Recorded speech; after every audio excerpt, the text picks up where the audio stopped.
Kita akan belajar bersama-sama dari kitab Mika, pasal yang ke-7, ayat yang ke-7. Sebelum kita membaca kitab Mika ini Bapak Ibu, kita melihat bagaimana kitab Mika ini ditulis dengan keadaan yang begitu luar biasa. Kalau kita melihat di dalam ayat yang pertama Bapak Ibu, kalau kita lihat dari ayat yang pertama, di sana ada pergumulan yang begitu luar biasa. Ayat yang kedua ada pergumulan yang luar biasa. Di ayat yang kedua, Mika menyatakan keprihatinannya yang mendalam. Orang saleh telah hilang dari negeri mereka. Artinya, orang yang hidup jujur dan benar sudah sangat langka. Selanjutnya di dalam ayat yang ketiga apa Bapak Ibu?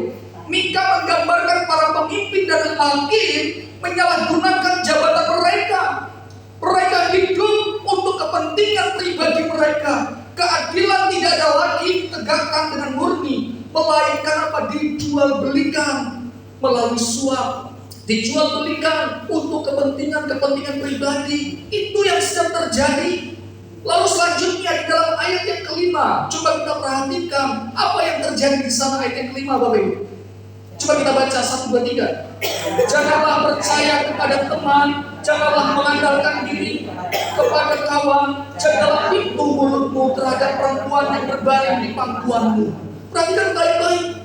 Di ayat kelima ini kita memberikan peringatan yang sangat miris. Jangan percaya kepada teman. Persahabatan yang seharusnya dibangun di atas rasa percaya, kini dipenuhi rasa curiga. Puncaknya di dalam ayat yang ke-6, yaitu apa? Musuh orang-orang ialah orang-orang yang ada di dalam rumah mereka. Coba kita perhatikan di dalam ayat yang ke-6. 1, 2, 3 kita baca. Sebab anak laki-laki menghina ayahnya, anak perempuan bangkit melawan ibunya, menantu perempuan melawan ibu mertuanya. Musuh orang ialah orang-orang seisi. Mengerikan Bapak Ibu. Kondisi yang sedang terjadi sangat mengerikan. Kerusakan moral terjadi. Gambaran yang diberikan oleh Mika luar biasa mengerikan. Satu demi satu sandaran hidup manusia runtuh. Orang benar sulit ditemukan. Hukum korup, persahabatan kehilangan maknanya, dan bahkan keluarga yang menjadi tempat yang seharusnya tempat yang nyaman menjadi tempat yang mengerikan juga Bapak Ibu. Jika kita berhenti di dalam ayat yang ke-6 ini saja, kita mungkin akan menyimpulkan sudah tidak ada lagi harapan untuk bersandar. Baik dari segi pemerintah maupun dari orang-orang yang ada di dalam keluarga sendiri, tidak ada yang dapat diandalkan. Tetapi uniknya di dalam ayat yang ke-7 Bapak Ibu, apa yang dikatakan oleh Mika? Coba kita baca bersama-sama, dan ayat ini yang akan kita ekspos hari ini. Ayat yang ke-7 kita baca 1, 2, 3. Tetapi aku ini akan menunggu Tuhan, akan mengharapkan Allah yang menyelamatkan aku. Allahku akan mendengarkan aku. Perhatikan baik-baik, ketika kondisi tidak mendukung hidupnya, lingkungan tidak lagi dapat dipercaya, orang-orang di dalam keluarga tidak lagi dapat dipercaya, Mika mengarahkan pandangannya untuk menanti-nantikan siapa? Tuhan. Mengapa Tuhan? Mari kita perhatikan bersama-sama. Ketika Mika berkata, tetapi aku, kata tetapi di sini menunjukkan sebuah perbedaan yang tajam. Melalui ungkapan ini Mika menegaskan sikap pribadinya. Sekalipun lingkungan sekitarnya sedang kacau dan mengalami kemerosotan moral, ia secara sadar memilih untuk mengambil jalan yang sepenuhnya berbeda dari banyak orang lain. Dia mengambil sikap yang benar. Hal yang luar biasa adalah ketika Mika mengucapkan kalimat ini Bapak Ibu, keadaan sekelilingnya belum berubah. Bangsa Israel belum bertobat, para penguasa masih lalai berbuat curang, hubungan antar manusia rusak, dipenuhi ketidakjujuran. Dunia di sekeliling Mika tetap gelap, namun Mika menolak membiarkan kegelapan itu menguasai hatinya. Dia ada keputusan iman yang dia buat, sehingga dia berkata, tetapi aku. Artinya ada suatu hal yang bertolak belakang dengan keadaan yang sedang terjadi. walaupun dunia sedang gonjang-ganjing, walaupun dunia dengan penuh kegelapan, tetapi aku akan tetap menanti-nantikan Tuhan. Kalimat ini Bapak Ibu mengingatkan saya tentang komitmen Yosua. Yosua pasal 24 ayat 15, coba kita buka bersama-sama. Yosua pasal 24 ayat 15. Sudah menemukan? Yosua pasal 24 ayat 15. Kalau sudah menemukan kita baca 1, 2, 3. Tetapi jika Ya.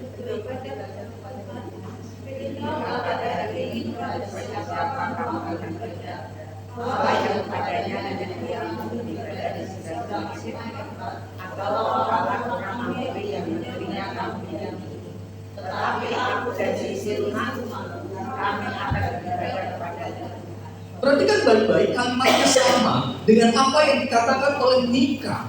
Tetapi aku dan seisi rumahku, kami akan beribadah kepada siapa? Kepada Tuhan. Di tengah bangsa yang memilih menyembah berhala, Yosua mengambil keputusan pribadi untuk tetap setia kepada Tuhan. Begitu juga dengan Mika, Bapak Ibu. Ia melihat kenyataan hidup yang sangat pahit secara jujur, tetapi ia menolak menjadikan kenyataan yang rusak itu mempengaruhi hidupnya.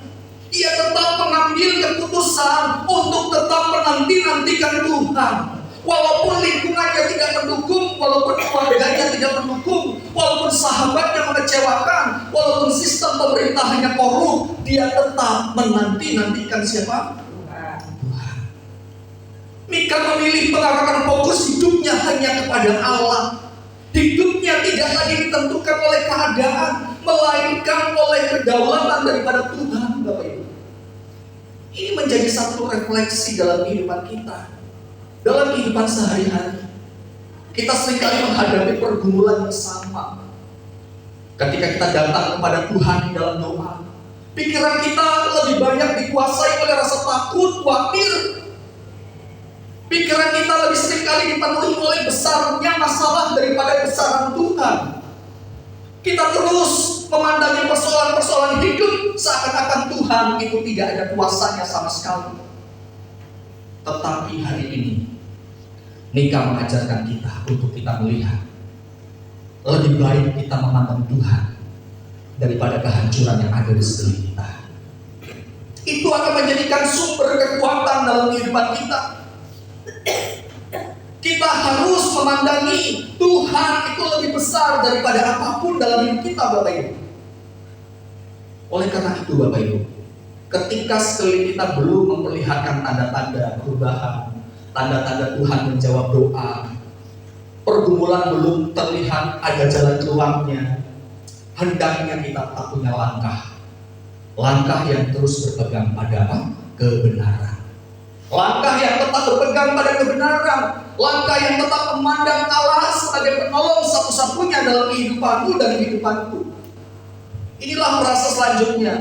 Mika berkata, ketika dia berkata, tetapi aku yang melanjutkan menanti-nantikan, akan menanti-nantikan siapa? Tuhan.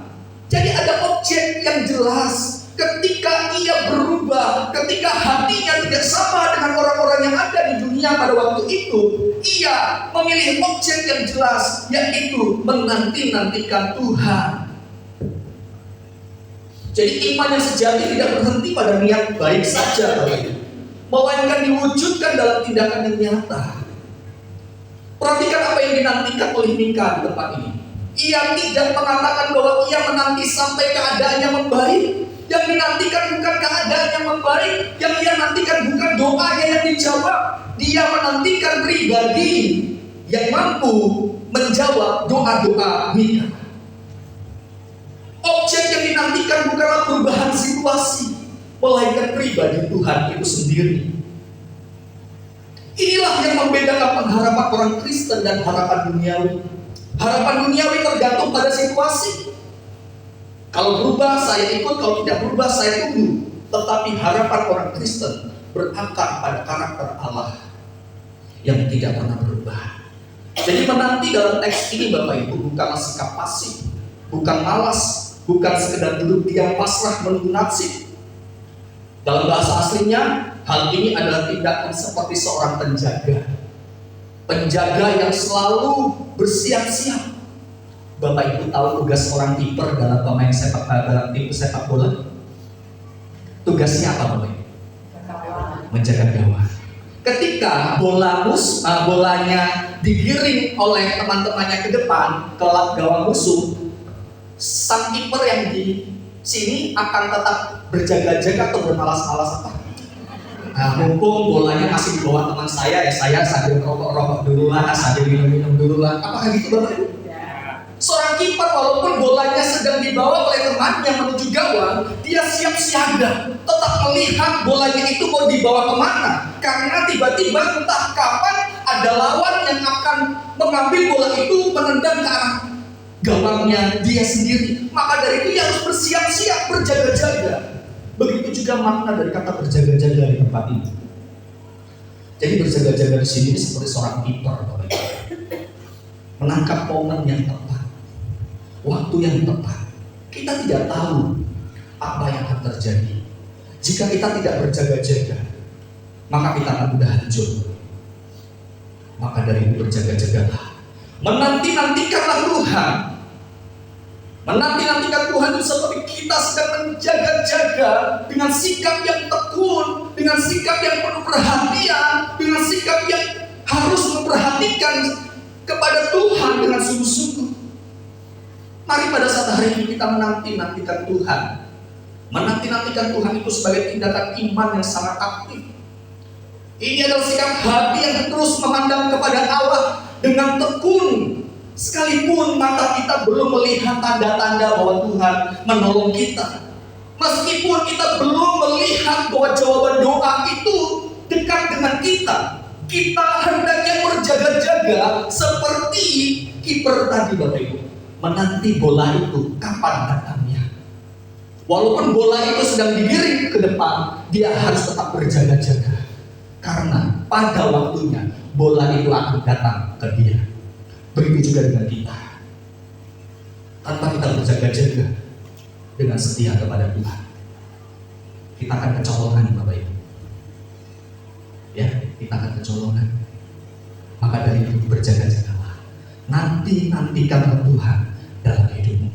Di tengah dunia yang goyah, di tengah dunia yang gelap, di tengah dunia yang runtuh Bapak Ibu, ketika saya dan Bapak Ibu tidak berjaga-jaga, itu menjadi kesempatan bagi si jahat untuk menyerang kita, untuk masuk ke wilayah yang seharusnya kita jaga. Akhirnya apa? Kita terjatuh. Kata menanti-nantikan ini juga diulang dalam kitab Mazmur pasal 27 ayat 14. Saya bacakan ke Bapak Ibu. Nantikanlah Tuhan, kuatkan dan teguhkanlah hatimu. Nantikanlah Tuhan. Jadi ketika kita menanti-nantikan Tuhan, kita harus menguatkan hati kita, meneguhkan hati kita. Walaupun kita tidak melihat Tuhan sedang bekerja hari ini, yang kita harus lakukan adalah tetap setia menanti-nantikanlah Tuhan. Yang kita nantikan itu Tuhannya, bukan berkatnya. Kalau kita hanya menantikan berkatnya, menantikan mujizatnya, capek Bapak Ibu. Kita akan sulit untuk menerima realita yang sedang terjadi. Tetapi kalau kita menantikan Tuhan, kita tahu siapa yang kita nantikan itu, maka kita pun akan damai sejahtera. Walaupun dunia sedang terguncang, walaupun dunia sedang runtuh sekalipun, jika yang kita nantikan adalah Tuhan, maka disitulah kekuatan kita. Amin. Kata menanti-nantikan ini juga ditulis dalam kitab Yesaya 40 ayat 31. Orang-orang yang menanti-nantikan Tuhan mendapat kekuatan baru. Ada sesuatu hal yang baru dalam kehidupannya. Dia tetap semangat, dia tetap mencari Tuhan dalam hidupnya. Tapi kalau yang dikejar, yang dicari berkat dan berkat dan berkat, bukan berarti saya anti berkat Bapak Ibu. Kita perlu berdoa untuk diberkati, perlu. Tetapi yang utama yang kita cari adalah siapa? Tuhan yang memberikan berkat itu. Jadi teks-teks ini mengingatkan kita semua yang seringkali salah fokus di dalam doa. Seringkali kita lebih menantikan jawaban doa daripada menantikan Tuhan yang memberikan jawaban doa itu. Kita lebih fokus agar masalah cepat selesai, kesehatan dipulihkan, membawa pergumulan cepat selesai, tetapi lupa untuk membangun hubungan yang lebih intim dengan Tuhan. Jadi membawa pergumulan kepada Tuhan itu baik, Bapak Ibu, tidak salah. Yang salah itu ketika kita, prioritas kita bukan pribadinya, tetapi berkatnya, itu yang salah. Yang harus kita kejar, yang harus kita dekat, yang harus kita nantikan adalah pribadi yang memberikan berkat itu. Amin. Jadi kita harus mendekat kepada pribadi Tuhan melebihi berkat-berkatnya. Perhatikan kembali apa yang dikatakan Mika di dalam ayat ini. Setelah Mika mengatakan, aku menanti-nantikan, aku mengharapkan Allah yang menyelamatkan aku. Di ayat 7 dia berkata seperti itu ya. Akan mengharapkan Allah yang menyelamatkan siapa? Aku. Jadi kekuatan iman Mika tidak ditopang oleh tanda-tanda kebebasan, tanda-tanda keadaan ekonomi yang dipulihkan, tidak. Politik yang dipulihkan, tidak. Melainkan ia mengenal siapa yang ia sembah. Inilah kekuatan dari pengharapan orang-orang percaya. Pengharapan orang-orang percaya adalah mengenal siapa yang ia sembah. Mika sangat mengenal siapa Allah itu, siapa Yahweh dalam kehidupannya. Dia adalah pribadi yang telah menyelamatkan hidupnya. Itu kunci yang harus kita pegang sebagai orang-orang yang berpengharapan. Orang-orang yang berpengharapan di dalam Tuhan adalah orang-orang yang mengenal Allah sebagai juru selamatnya. Mika mengingat kembali sejarah bangsa Israel. Sepanjang sejarah Allah telah berulang kali membuktikan dirinya sebagai Allah yang membebaskan, Allah yang melepaskan mereka dari perbudakan, memelihara mereka di padang gurun, selalu setia kepada janjinya. Karena itu, di tengah situasi yang hancur, Mika memilih mengingat kembali karakter Allah. Ia menolak membangun harapannya di atas apa yang ia lihat oleh matanya, melainkan ia menambahkan apa yang ia kenal tentang Allah, yaitu kesetiaan Tuhan. Inilah sikap iman yang harus kita miliki. Sikap iman ini juga ditunjukkan oleh Nabi Habakuk, Bapak Ibu. Coba kita buka dalam Habakuk 3 ayat 18. Bagaimana Habakuk juga ketika keadaan belum berubah, ketika segala sesuatu tidak ada yang terjadi, ia tetap bersukaria kepada Tuhan. Habakuk pasal 3 ayat 18.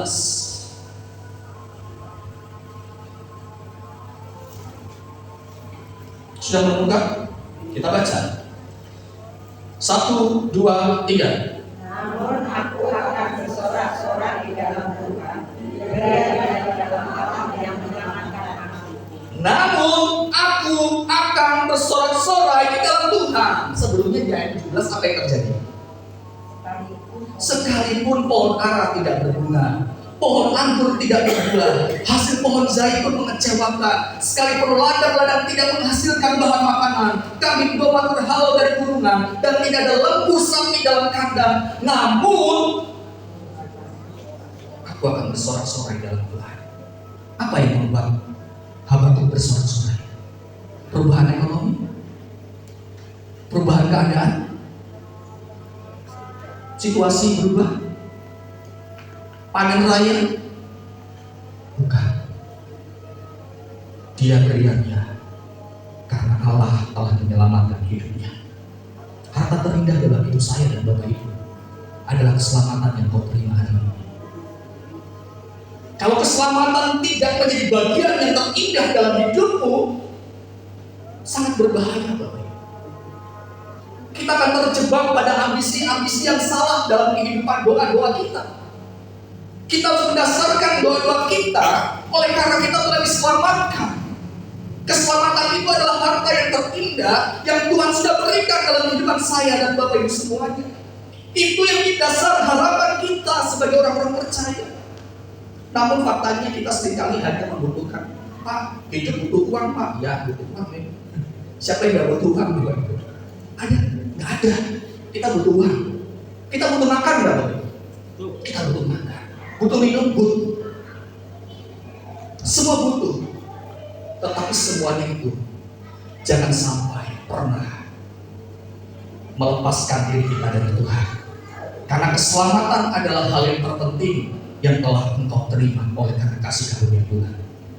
Jadi semakin kita mengenal Tuhan, seharusnya semakin kita mampu mempercayainya. Jadi apa yang dialami oleh Nabi Mika tadi Bapak Ibu, Habakuk, dia sungguh-sungguh mengajar kita memeriksa kehidupan doa kita. Apakah selama ini doa-doa kita hanya bersifat mencari keuntungan, di mana kita memperlakukan Tuhan seolah-olah seperti pelayan yang bertugas mengabulkan doa, atau tidak? Kita kadang membawa daftar kebutuhan, menuntut jalan pintas, tetapi melalui kitab Mika ini kita diingatkan bahwa tujuan utama dari doa adalah membangun pengenalan yang intim dengan Tuhan. Membangun pengenalan yang intim dengan siapa? Tuhan. Tanpa kau mengenal Tuhan dengan benar, Bapak Ibu, yang kau cari hanyalah dunia.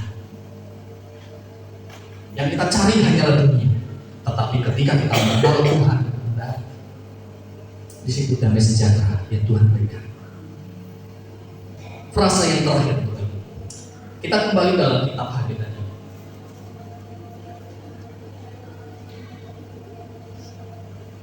Kitab Mika pasal yang ke-7 ayat 7. Kita baca sekali lagi, 1, 2, 3. Tetapi aku ini akan menunggu Tuhan, akan mengharapkan Allah yang menyelamatkan aku. Allahku akan mendengarkan. Frase kalimat terakhir pengakuan iman daripada Mika, Allahku akan mendengarkan aku. Perhatikan baik-baik di sini. Bagaimana Mika sangat mengenal Allahnya setelah mengambil keputusan untuk menanti berharap kepada Allah yang telah menyelamatkan hidupnya, yang menutup dengan rasa aman dan percaya bahwa Allah akan mendengar doa-doanya. Ada kata yang unik di sini. Dia menyebut Allah Yahweh sebagai Allahku. Perhatikan, Allah siapa? Bukan Allahku, Allah dia, tetapi Allahku. Ingat konteks tadi. Di saat keluarganya sedang menjadi pengkhianat, di saat sahabatnya sedang menjadi pengkhianat, di saat pemerintah sedang tidak dapat dipercaya, satu pribadi dia tetap menjadi milik yang setia. Itulah mengapa Mika berkata, Allahku.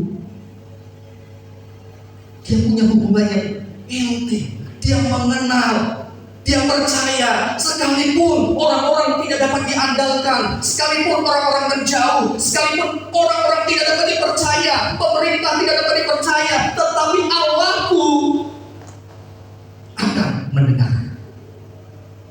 Amin, Bapak Ibu. Bagaimana dengan Bapak Ibu dan saya hari ini?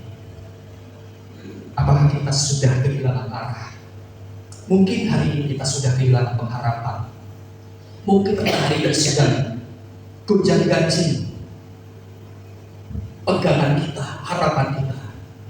Tetapi Allah akan tetap menjadi pribadi yang kokoh, yang mampu tetap mendengar seruan umatnya. Amin, Bapak Ibu.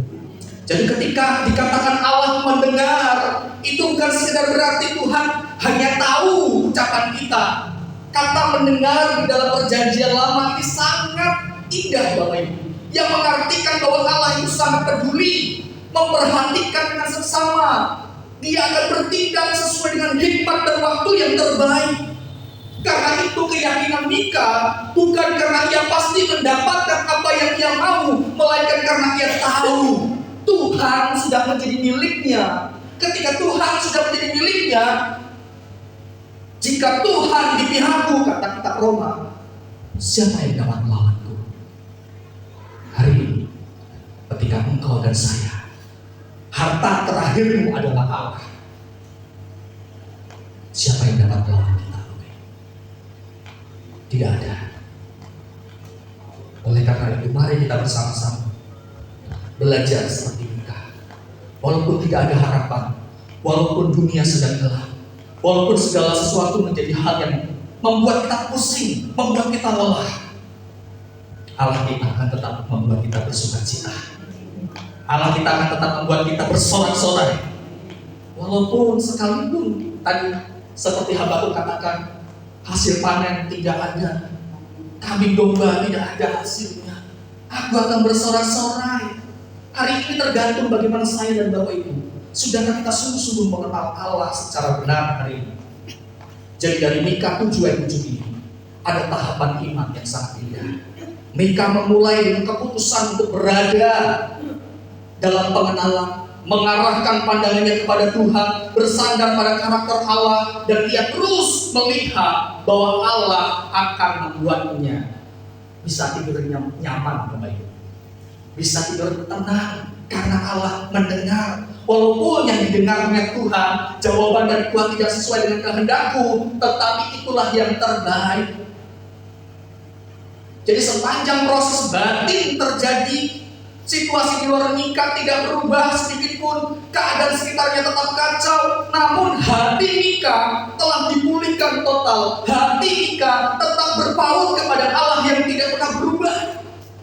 Demikian juga hal ini ketika terjadi dalam kehidupan saya dan Bapak Ibu. Ketika saya dan Bapak Ibu terpaut hatinya kepada Allah saja, siapa yang dapat melawan kita? Tidak ada. Sebagai penutupnya, mungkin saat ini kita hadir sedang membawa pergumulan yang berbeda-beda. Ada yang sedang mengalami krisis ekonomi, kesehatan, konflik dalam keluarga, ketidakpastian dalam pekerjaan, krisis kesehatan, konflik apapun itu. Tantangan hari ini melalui firman Tuhan. Tuhan tidak meminta kita untuk menganalisa apakah situasi di sekitar kita sudah membaik atau belum. Sebaliknya, Tuhan mengundang kita untuk memeriksa hati kita masing-masing. Sudahkah hatimu mengenal Allah yang kau sembah? Sudahkah hatimu mengenal pribadi yang telah menyelamatkan hidupmu? Apakah selama ini kita lebih mengejar berkatnya daripada mengasihi pribadinya? Apakah kita lebih sibuk mencari solusi instan daripada belajar mengenal karakternya? Dan apakah pengharapan hidup kita digantung pada situasi dunia yang berubah atau pada kesetiaan Allah yang mutlak? Mari pada saat hari ini kita berkata seperti Mika, tetapi aku akan menantikan Tuhan. Aku mengharapkan Allah yang menyelamatkan aku. Allahku akan mendengarkan aku. Tuhan Yesus memberkati kita semua.